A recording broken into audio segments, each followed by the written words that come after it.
जय श्री कृष्णा मेरे प्यारे भक्तों। जब जीवन में बुरा समय आता है तो अक्सर देखा गया है कि लोग घबरा जाते हैं, परेशान हो जाते हैं और अपने आप पर से विश्वास खो बैठते हैं। वे सोचते हैं कि अब सब कुछ खत्म हो गया है, अब कोई रास्ता नहीं बचा, अब भगवान भी नहीं सुनते और तब वे अपना धैर्य, संयम और विवेक खो देते हैं। मगर यही सबसे बड़ी भूल होती है। जीवन में हर व्यक्ति को कभी ना कभी कठिनाइयों का सामना करना पड़ता है, लेकिन जो इंसान बुरे समय में भी स्थिर रहता है वही असली विजेता कहलाता है। श्री कृष्ण ने गीता में स्पष्ट कहा है। जय श्री कृष्णा मेरे प्यारे भक्तों, यदि आप इस वीडियो तक पहुँचे हैं तो समझ लीजिए यह श्री कृष्ण की कृपा का संकेत है। कृपया इसे पूरा देखें, एक क्षण भी अधूरा ना छोड़े, क्योंकि अधूरी श्रद्धा अधूरे फल देती है। यदि आप बीच में छोड़ दोगे तो भगवान स्वयं भी यह समझेंगे कि आपने उन्हें समय नहीं दिया, और जब हम भगवान के लिए समय नहीं निकालते तो वह भी हमारी पुकार अनसुनी कर सकते हैं।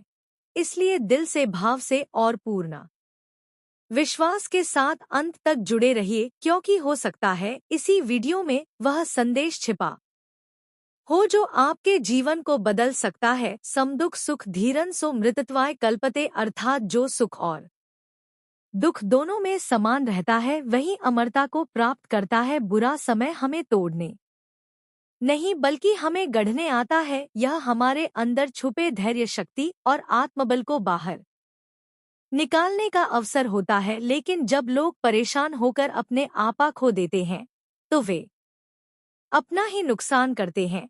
वे गलत फैसले लेते हैं, दूसरों को दोष देने लगते हैं और खुद की क्षमताओं पर संदेह करने लगते हैं। एक जलता हुआ दिया तभी और भी ज्यादा चमकता है जब चारों ओर अंधकार घना हो। उसी तरह इंसान की असली ताकत बुरे समय में ही प्रकट होती है। जब कोई ठोकर खाकर भी उठता है तब वह अपने भीतर के योद्धा को पहचानता है। इसलिए बुरे समय में घबराना नहीं चाहिए, बल्कि शांत मन से सोचकर समझदारी से निर्णय लेना चाहिए। जो व्यक्ति अपने संकटों में भी मुस्कुराता है, जो आंसुओं में भी उम्मीद देखता है, जो ठोकरों में भी रास्ता तलाशता है, वही आगे चलकर लोगों का मार्गदर्शक बनता है। याद रखिए, हर रात के बाद सुबह होती है, हर अंधेरा किसी रोशनी की बल्कि आने वाले अच्छे समय का निर्माता भी बनता है। इसीलिए जब अगली बार बुरा समय आए तो हार मत मानो, भगवान को याद करो, भीतर के प्रकाश को जलाओ और खुद को कहो, मैं टूटा नहीं हूँ, मैं तब रहा हूँ, मैं हार नहीं रहा, मैं सीख रहा हूँ, मैं अकेला नहीं हूँ, मेरे साथ मेरा भगवान है। जब जीवन में बुरा समय आता है तो वह चुपचाप नहीं आता, वह धीरे धीरे हर चीज को हमसे छीनने लगता है। सुख, शांति, रिश्ते, भरोसा और कभी कभी हमारी पहचान भी। ऐसे में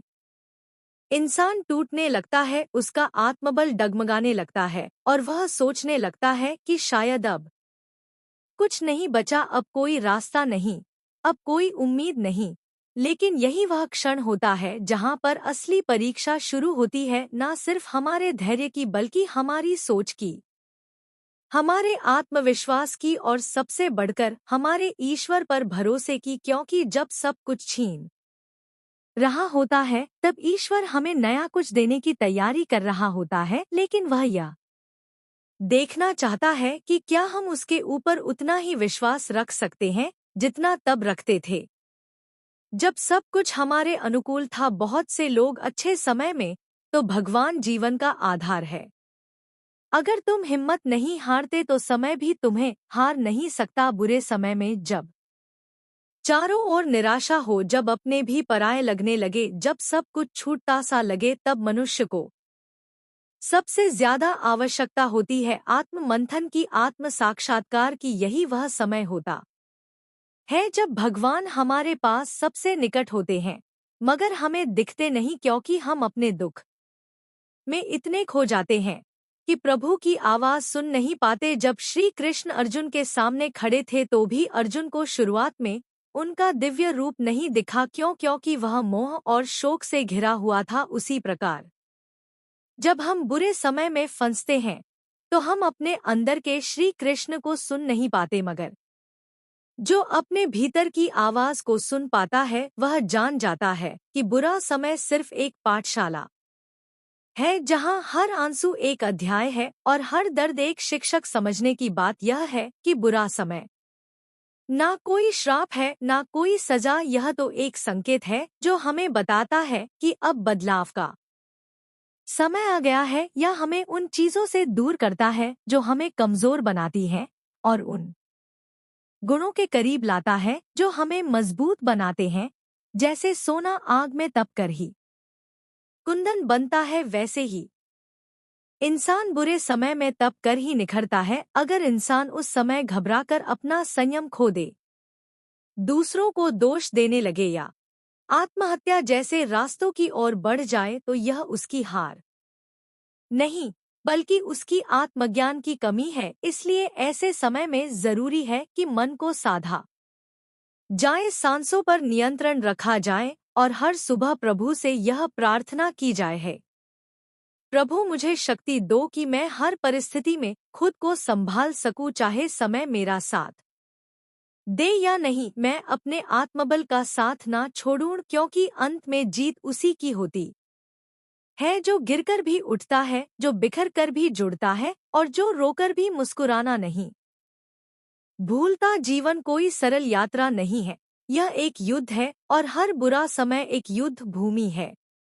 जहां आपका सबसे बड़ा शत्रु आपका डर, निराशा और क्रोध है। और जो इस युद्ध में अपने भीतर के कृष्ण को जागृत कर लेता है वह न सिर्फ बुरे समय को पार करता है बल्कि आने वाले अच्छे समय का निर्माता भी बनता है। इसीलिए जब अगली बार बुरा समय आए तो हार मत मानो, भगवान को याद करो, भीतर के प्रकाश को जलाओ और खुद को कहो मैं टूटा नहीं हूँ, मैं तप रहा हूँ, मैं हार नहीं रहा, मैं सीख रहा हूँ, मैं अकेला नहीं हूँ, मेरे साथ मेरा भगवान है। जब जीवन में बुरा समय आता है तो वह चुपचाप नहीं आता, वह धीरे धीरे हर चीज को हमसे छीनने लगता है, सुख शांति रिश्ते भरोसा और कभी कभी हमारी पहचान भी। ऐसे में इंसान टूटने लगता है, उसका आत्मबल डगमगाने लगता है और वह सोचने लगता है कि शायद अब कुछ नहीं बचा, अब कोई रास्ता नहीं, अब कोई उम्मीद नहीं। लेकिन यही वह क्षण होता है जहां पर असली परीक्षा शुरू होती है, न सिर्फ हमारे धैर्य की बल्कि हमारी सोच की, हमारे आत्मविश्वास की और सबसे बढ़कर हमारे ईश्वर पर भरोसे की। क्योंकि जब सब कुछ छीन रहा होता है तब ईश्वर हमें नया कुछ देने की तैयारी कर रहा होता है, लेकिन वह यह देखना चाहता है कि क्या हम उसके ऊपर उतना ही विश्वास रख सकते हैं जितना तब रखते थे जब सब कुछ हमारे अनुकूल था। बहुत से लोग अच्छे समय में तो भगवान के गीत गाते हैं, मगर जैसे ही जीवन की नाव हिचकोले खाने लगती है वे भगवान को दोष देने लगते हैं, अपनी नियति को कोसने लगते हैं और अपने ही जीवन से घृणा करने लगते हैं। यही सबसे बड़ी भूल होती है, क्योंकि श्री कृष्ण ने गीता में स्पष्ट कहा है कि जो मनुष्य सुख और दुख में सम रहता है वही वास्तव में ज्ञानी है। यानी जो व्यक्ति अपने मन को नियंत्रित कर सकता है वही जीवन की परिस्थितियों पर भी नियंत्रण रख सकता है। मगर जब हम बुरे समय में अपना आपा खो देते हैं तो न केवल हम समस्याओं से हार मानते हैं बल्कि हम अपने भीतर छुपे उस दिव्य प्रकाश को भी बुझा देते हैं जो हमें अंधेरे से बाहर निकाल सकता है। जीवन में अगर कोई व्यक्ति सबसे बड़ी लड़ाई लड़ता है तो वह बाहर की नहीं बल्कि अंदर की होती है, अंदर की हताशा से, डर से, भ्रम से। और अगर वह इस अंदर की लड़ाई में जीत जाता है तो फिर दुनिया की कोई भी ताकत उसे गिरा नहीं सकती, क्योंकि जो व्यक्ति अपने भीतर भगवान को महसूस करने लगता है उसके लिए हर कठिनाई एक अवसर बन जाती है, हर आंसू एक सीख बन जाता है और हर एक नई दिशा का संकेत बन जाती है। बुरे समय में तुम्हें रुकना नहीं है, झुकना नहीं है, डगमगाना नहीं है, तुम्हें केवल एक बात याद रखनी है कि जैसे अंधेरी रात के बाद सूरज जरूर निकलता है वैसे ही यह समय भी कट जाएगा। और अगर तुम इस समय में खुद को संभाल ले गए तो आने वाला समय तुम्हें वहीं ले जाएगा जहां तुम जाने के योग्य हो, इसलिए मत घबराओ, मत रो, मत हार मानो, उठो, डटे रहो और ईश्वर के आगे सिर झुकाकर नहीं, सीना तान कर कहो, हे प्रभु, तू चाहे जितनी परीक्षा ले, मैं तुझ पर विश्वास नहीं खोऊंगा, क्योंकि तूने ही मुझे यह जीवन दिया है और तू ही मेरे जीवन को अर्थ देगा। और यकीन मानो, जब यह विश्वास तुम्हारे भीतर प्रबल हो जाएगा, तब यह बुरा समय भी तुम्हारे चरणों में झुक जाएगा, क्योंकि समय बदलता है पर जो बदलते समय में भी अडिग रहता है वही सच्चा विजेता कहलाता है। बहुत समय पहले की बात है, एक छोटे से गांव में एक युवक रहता था। नाम था नरेश। वह बहुत मेहनती, ईमानदार और स्वाभिमानी था। खेतों में दिन भर काम करता, माँ बाप की सेवा करता कि एक दिन उसका भी नाम होगा, उसका भी मानसान होगा। लेकिन जीवन ऐसा कब किसी के सपनों के हिसाब से चलता है। एक दिन अचानक गांव में तेज आंधी आई। बारिश ने सारे खेतों को नष्ट कर दिया। नरेश का सारा अनाज बह गया, उसका घर भी टूट गया और ऊपर से कर्ज भी चढ़ गया। जो लोग कल तक उसकी मेहनत की तारीफ करते थे, वही लोग अब उसे ताने मारने लगे। देखो, मेहनत करने से कुछ नहीं होता, भाग्य खराब हो तो सब मिट जाता है। नरेश दुखी हो गया, टूट गया। उसे लगा भगवान ने उसके साथ अन्याय किया है। वह दिन भर चुपचाप बैठा रहता, किसी से बात नहीं करता और धीरे धीरे उसके मन में नकारात्मकता भरने लगी। उसने अपने काम से दूरी बना ली, खेत को देखने तक नहीं जाता, घर में माँ की दवा तक लाना भूल जाता। लोग उसे पागल समझने लगे, लेकिन वह सिर्फ थका हुआ था, जीवन से, हालात से और ईश्वर की चुप्पी से। एक रात जब नरेश नींद में था, उसे एक सपना आया। उसने देखा कि वह गहरे अंधेरे में एक गुफा में है, अकेला, डर के मारे कांपता हुआ। तभी सामने एक दीपक जलता है और वहां एक वृद्ध पुरुष खड़े होते हैं। वह श्री कृष्ण के समान दिखते हैं।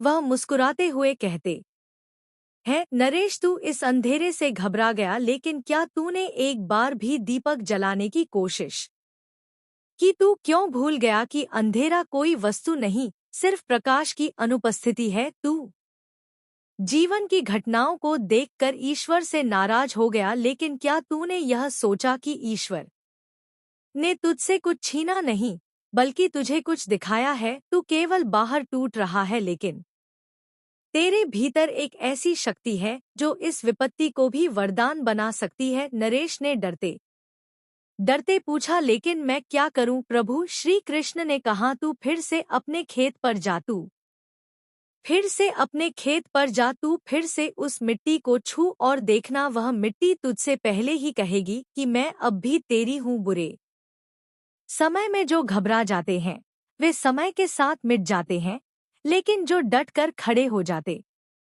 हैं वही इतिहास बनाते हैं।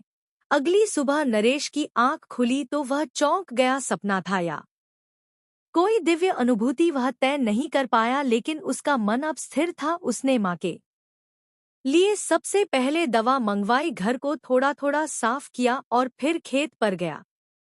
खेत बर्बाद था पर मिट्टी वही थी। वह वहीं बैठ गया और कहने लगा, तू टूटी है, मैं भी टूटा हूँ, लेकिन अब हम दोनों फिर से उठेंगे। नरेश ने दिन रात एक कर दिया, कर्ज के बोझ के बावजूद मेहनत नहीं छोड़ी। लोगों ने ताना मारा, फिर से पागलपन शुरू, लेकिन इस बार नरेश के कानों में केवल श्री कृष्ण की वह बात गूंज रही थी, बुरे समय में जो खड़ा रहता है वही इतिहास बनाता है। 6 महीने बीत गए, उसी खेत ने 2 गुना फसल दी। गांव में सूखा पड़ा था पर नरेश ने अपने खेत को जीवन से सींचा था। अब लोग उसे देखकर चकित थे। यह वही नरेश है जो टूट गया था, लेकिन नरेश सिर्फ नरेश नहीं रहा था, वह अब एक प्रेरणा बन गया था। लोग उसकी मेहनत की पूजा करने लगे। वह अब दूसरों को समझाने लगा, घबराओ मत, गिरो जरूर पर उठो। बुरा समय ही वह आग है जिसमें इंसान सोना बनता है। और तब उसे समझ आया, बुरे समय में ईश्वर चुप रहते हैं, क्योंकि वे देखना चाहते हैं कि क्या उनका भक्त अपनी आत्मा की आवाज सुन सकता है या नहीं, नरेश की मेहनत और ईमानदारी ने न सिर्फ उसके जीवन को बदला बल्कि गांव के लोगों के मन में भी एक नई सोच जगा दी थी। जो लोग पहले बुरे समय में डरकर कोनों में छिप जाते थे, अब वे नरेश से प्रेरणा लेने लगे। एक दिन गांव के एक किसान राम प्रसाद, जमीन 2 सालों से सूखी पड़ी थी और जिसने खेती छोड़ दी थी, नरेश के पास आया। उसके चेहरे पर उदासी थी, आवाज में टूटा हुआ आत्मविश्वास। बोला, नरेश भैया, सब कुछ खत्म हो गया है, अब तो सिर्फ शरीर बचा है, आत्मा तो कब की मर चुकी है। नरेश मुस्कुराया और उसके कंधे पर हाथ रखकर बोला, भाई, जब आत्मा ही मर जाए तो यह शरीर क्यों अब तक खड़ा है? तू जिंदा है, इसका मतलब अभी भी ईश्वर को तुझसे उम्मीद है। चल, कल से मेरे साथ खेत पर चलना, पहले तुझे तेरी मिट्टी से फिर से मिलवाता हूँ। अगले दिन से नरेश ने राम प्रसाद को साथ लिया और उसे ना सिर्फ खेती सिखाई बल्कि फिर से जीना भी सिखाया। धीरे धीरे गांव के और भी लोग जुड़ने लगे। एक बिचौलिया जो पहले गांव वालों को कम दामों में लूटता था, अब नरेश के प्रयासों से पकड़ा गया और गांव में ईमानदारी का व्यापार शुरू हुआ। जो गांव कभी विपत्ति में सिर झुकाकर बैठ जाता था, अब वहां के लोग अपने दुख में भी मुस्कुराना सीख गए थे। यह सब इसलिए संभव हुआ क्योंकि नरेश ने बुरे समय में खुद को खोने की जगह खुद को ढूंढने का प्रयास किया था। उसने अपने दोहक को अपने ही जैसे हजारों टूटे लोगों का संबल बना दिया। एक दिन की बात है, नरेश गांव के मंदिर में अकेला बैठा था। वह शांति से प्रभु की मूर्ति को देख रहा था, आंखें बंद की और बोला, प्रभु, आपने उस दिन मेरे सवाल का जवाब नहीं दिया था, क्यों इतना दुख दिया? तभी उसके भीतर एक आवाज गूंजी, बिल्कुल वैसी जैसी उसने सपने में सुनी थी। नरेश, अगर मैं तुझे तब गिरने ना देता तो तू आज इतने टूटे हुए लोगों को उठाने के योग्य ना बनता। तू जब टूटा तब तेरे भीतर विनम्रता आई, जब तू अकेला हुआ तब तूने आत्मा की आवाज सुनी। मैं तुझे इसलिए गिराता हूँ ताकि तुझ प्रशिक्षण है जो तुम्हें सामान्य से असाधारण बनाता है। वह दिन था जब नरेश की भक्ति में विश्वास का बीज पनपा और आज तक वह गांव भक्ति और पुरुषार्थ का एक उदाहरण बनकर खड़ा है। समय बीतता गया, नरेश अब न केवल एक किसान था बल्कि पूरे गांव का मार्गदर्शक बन चुका था। उसकी बातें लोग ध्यान से सुनते, उसके साथ बैठना लोग पुण्य समझते। वह अब खुद को नहीं, दूसरों को ऊपर उठाने में लगा रहता। लेकिन जीवन का नियम है, जैसे ही इंसान सहज होने लगे, परीक्षा फिर लौट आती है। एक दिन रात के तीसरे पहर अचानक गांव में भीषण आग लग गई। गोदाम जल गया, अनाज खाक हो गया, कई घरों का नामोनिशान मिट गया।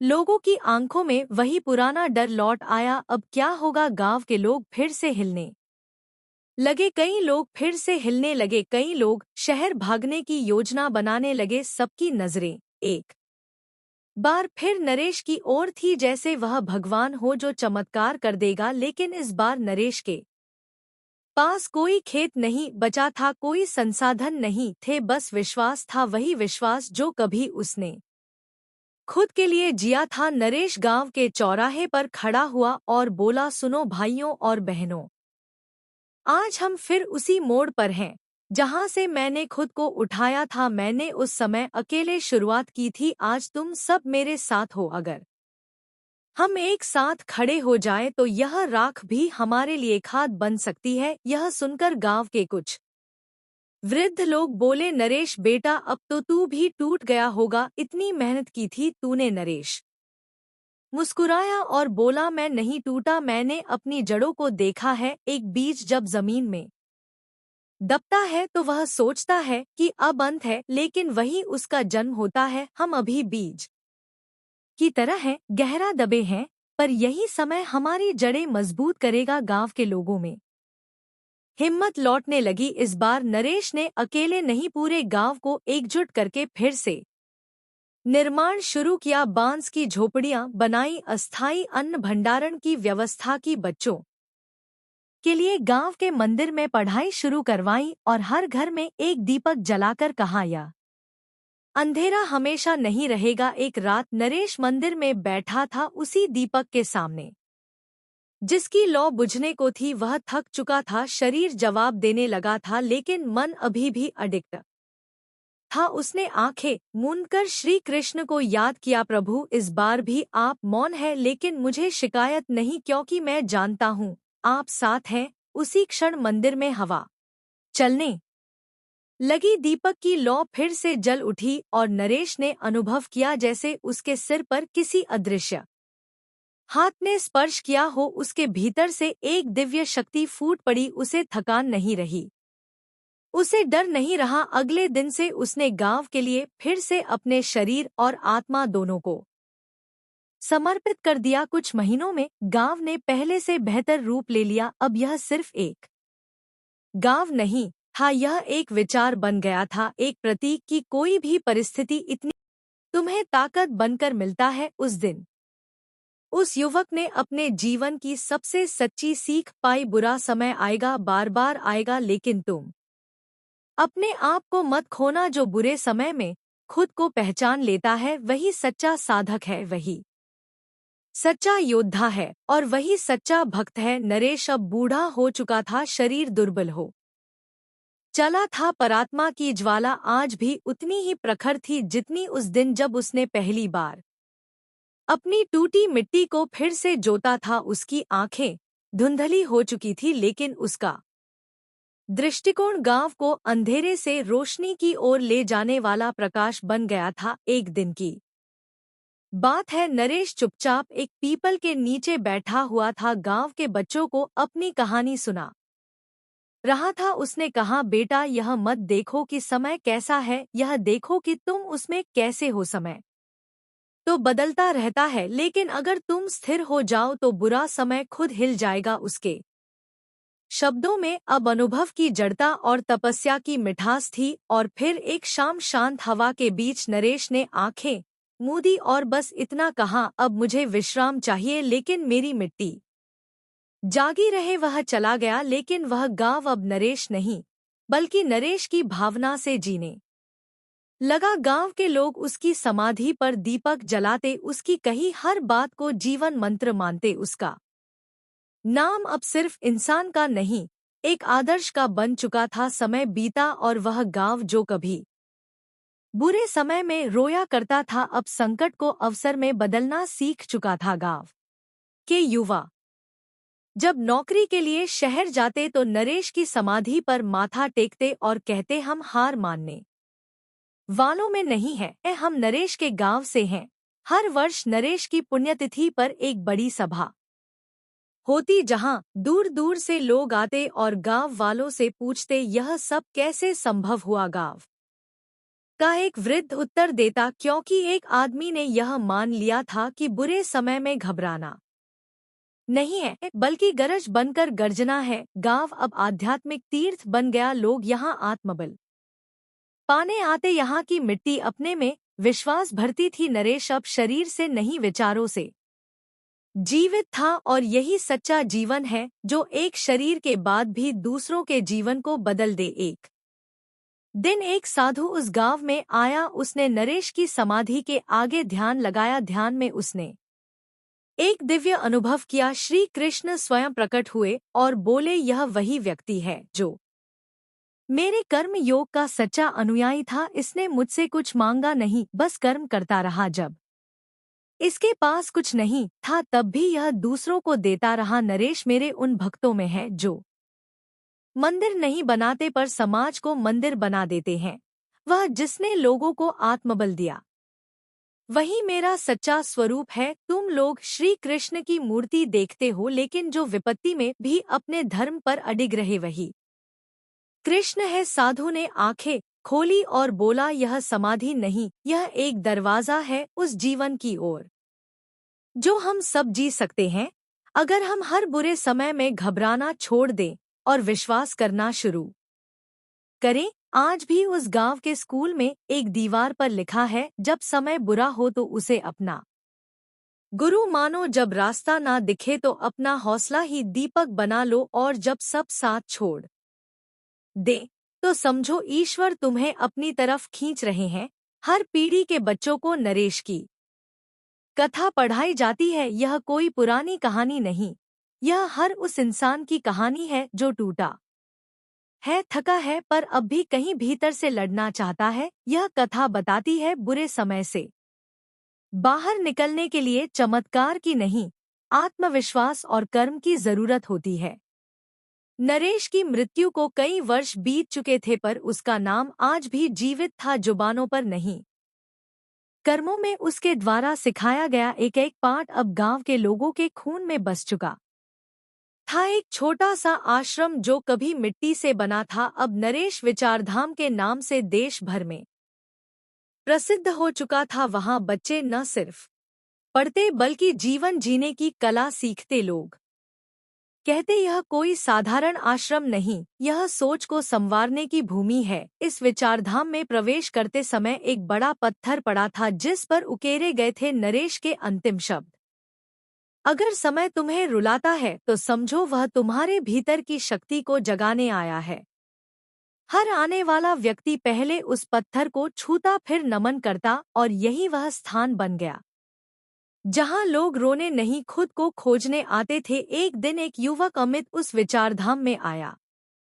नौकरी से निकाला गया था, घर में कर्ज था, दोस्तों ने किनारा कर लिया था, वह अंदर तक टूट चुका था। उसने गुरुजी से कहा, मैं थक गया हूँ, अब कुछ करने की इच्छा नहीं। गुरु जी ने मुस्कुराकर नरेश की जीवनी की एक पुस्तक दी और कहा, इसे पढ़ो। फिर जो chapter no wealth is what you don't see. Rahul की जिंदगी अब एक संतुलन पर आ चुकी थी। वो एक सफल प्रोफेशनल था, एक समझदार निवेशक और एक जागरूक पिता भी। लेकिन जैसे जैसे उसका नेटवर्क बढ़ता गया, वो ऐसे लोगों से भी मिलने लगा जो हर चीज को दिखाने में विश्वास रखते थे। नई गाड़ियां, ब्रांडेड कपड़े, सोशल मीडिया पर लग्जरी ट्रैवल की तस्वीरें, और ऑफिस की बातों में सिर्फ कितना खर्च किया की गिनती। एक दिन ऑफिस में एक टीम मीटिंग के बाद उसका एक जूनियर बोला, सर आप तो करोड़ों में खेलते हैं, पर आपकी लाइफस्टाइल देखकर ऐसा लगता ही नहीं आपने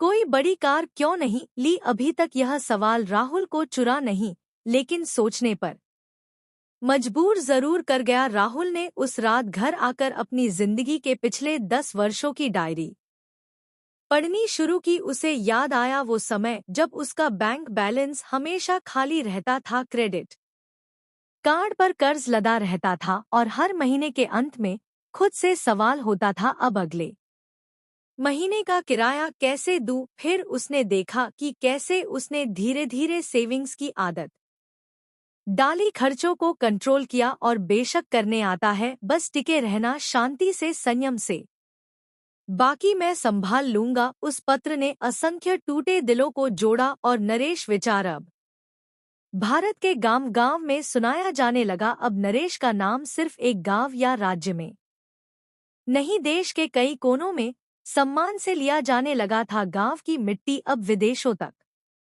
भेजी जाती थी, विपत्ति पर विजय के प्रतीक स्वरूप। कई विश्वविद्यालयों में नरेश जीवन दर्शन पर पाठ्यक्रम शुरू हुए। युवाओं को सिखाया जाता है कि विकास की दौड़ में सिर्फ दौड़ना जरूरी नहीं, बल्कि गिरने के बाद उठना सबसे बड़ी जीत है। नरेश का जीवन यह साबित करता है कि कोई भी बुराई, कोई भी कष्ट या कोई भी परिस्थिति इतनी बड़ी नहीं होती कि वह तुम्हें खत्म कर सके, जब तक तुम अपने भीतर के विश्वास को जिंदा रखो। यह कथा यहाँ खत्म नहीं होती, क्योंकि नरेश कोई एक व्यक्ति नहीं था। नरेश हर वो इंसान है जो गिरकर उठता है, रोकर भी मुस्कुराता है, टूट कर भी दूसरों को संभालता है। जब कोई बुरे समय में खुद को नहीं खोता तो वह नरेश बन जाता है। और अब यह प्रश्न तुम्हारे सामने है, क्या तुम भी बुरे समय में है? क्या तुम भी बुरे समय से भागने के बजाय उसे गले लगाकर उसे निकलने का रास्ता बनाओगे? अगर हाँ तो याद रखना, हर अंधेरा तुम्हें रोशनी के करीब ले जाता है। अगर तुम उसमें खोने की बजाय उसकी आंखों में देखने का साहस करो। समय अपनी गति से चलता रहा, पर नरेश का नाम समय से तेज दौड़ने लगा। अब वह केवल एक प्रेरणा नहीं, एक वंश बन चुका था। नरेश विचारधारा में पले बड़े युवक और युवतियां पूरे देश में फैल गए थे। कोई गांव में शिक्षाशाला चला रहा था, कोई सूखे खेतों में हरियाली वापस ला रहा था, कोई जेलों में अपराधियों को जीवन दर्शन सिखा रहा था। या सभी अपने नाम से नहीं, नरेश की संतान कहलाना पसंद करते थे। इन युवाओं का एक ही मूल मंत्र था, जब समय तुम्हारे विरुद्ध हो तो उसे झुकाओ मत, उसे बदल दो अपने साहस से। हर एक शिष्य ने नरेश से यही सीखा था, डर को देखो पर डरो मत। तो दोस्तों, कैसी लगी आपको यह कहानी? कमेंट बॉक्स में जरूर बताएं। अगर अच्छी लगी हो तो वीडियो को लाइक और चैनल को सब्सक्राइब करना ना भूलें। इस वीडियो को अपने दोस्तों के साथ भी शेयर करें।